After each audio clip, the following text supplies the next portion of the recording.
गरुड़ पुराण में हमें इंसानों के जीवन और मरण से जुड़े कई रहस्यों के बारे में बताया गया है, जिनमें से किसी भी व्यक्ति के जीवन की गति को जानना शामिल है। गरुड़ पुराण में कहा गया है कि एक व्यक्ति की मृत्यु के समय मनुष्य के साथ क्या होता है और वह किस तरह से यमलोक ले जाता है कि आप जीवन काल में इस जीवात्मा ने कितने पाप और पुण्य किए हैं कि उसके शरीर को त्याग दिया गया था और 13 दिन तक वह जीवात्मा अपने परिवार के बीच रहता है। उसकी इच्छा से भरी हुई है, वह जीवात्मा बार बार देशों में प्रवेश करने का प्रयास करती है।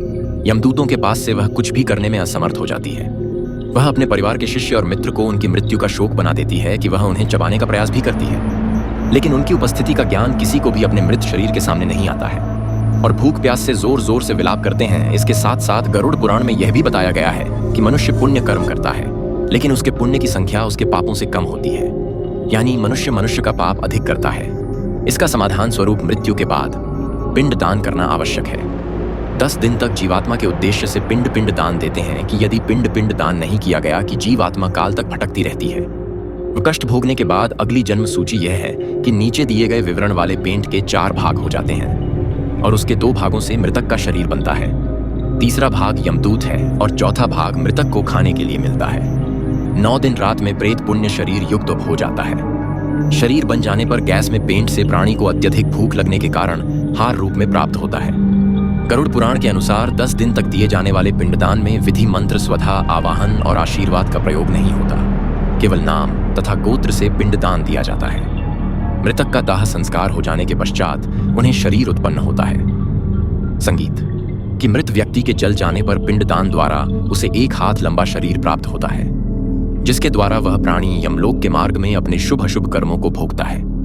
कि पहले दिन जो पिंडदान दिया जाता है उससे मूर्धा, दूसरे दिन के पिंडदान से ग्रीवा और दोनों स्कंध बनते हैं। तीसरे दिन के पिंडदान से हृदय व चौथे दिन के पिंडदान से पृष्ठभाग उत्पन्न होता है। 5वें दिन के पिंडदान से नाभि, 6ठे दिन के पिंडदान से कटि प्रदेश, 7वें दिन के पिंडदान से कुछ से भाग, 8 दिन के पिंडदान से शुरू, 9वें दिन के पिंडदान से तालु व बैक और 10वें दिन के पिंडदान से सुधा की उत्पत्ति होती है। जीवात्मा शरीर प्राप्त करने के पश्चात भूख से पीड़ित होकर घर के द्वार पर रहता है।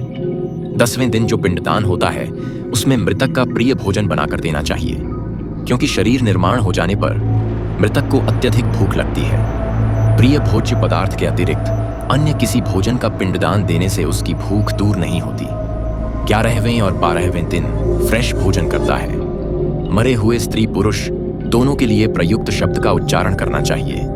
उन दिनों दीप, अन्न, जल, वस्त्र जो कुछ भी दिया जाता है उसको प्रेत शब्द के द्वारा देना चाहिए, क्योंकि वह मृतक के लिए आनंददायक होता है। 13वें दिन 10 बजे शरीर धारण करके भूख प्यास से पीड़ित वह प्रेत यमदूतों के द्वारा वहां पर लाया जाता है और यहां से इसकी यमलोक की यात्रा आरंभ होती है। मनुष्य अपने कर्मों के कारण ही मृत्यु के पश्चात होने वाली यातनाओं को भी रोकता है। जो व्यक्ति जितना भी होगा उसका अंतिम मार्ग उतना ही कठिन होता है और वह जितना पुण्यकारी, निष्कपटी और भगवत प्रेमी होगा उसकी स्वर्ग की यात्रा उतनी ही सरल व सुखदायक होगी। इसलिए हमें यह ध्यान रखना चाहिए कि कर्मों का फल जीते जी ही नहीं अपितु मृत्यु के पश्चात भी भोगना होगा। कि गरुड़ पुराण का यह भाग हम यहीं पर समाप्त करते हैं कि इससे आगे आप अगले भाग में जानेंगे। हमारा उद्देश्य केवल आपके ज्ञान में वृद्धि करना व साहब है। धर्म के प्रति आपकी जिज्ञासा को बढ़ाना है।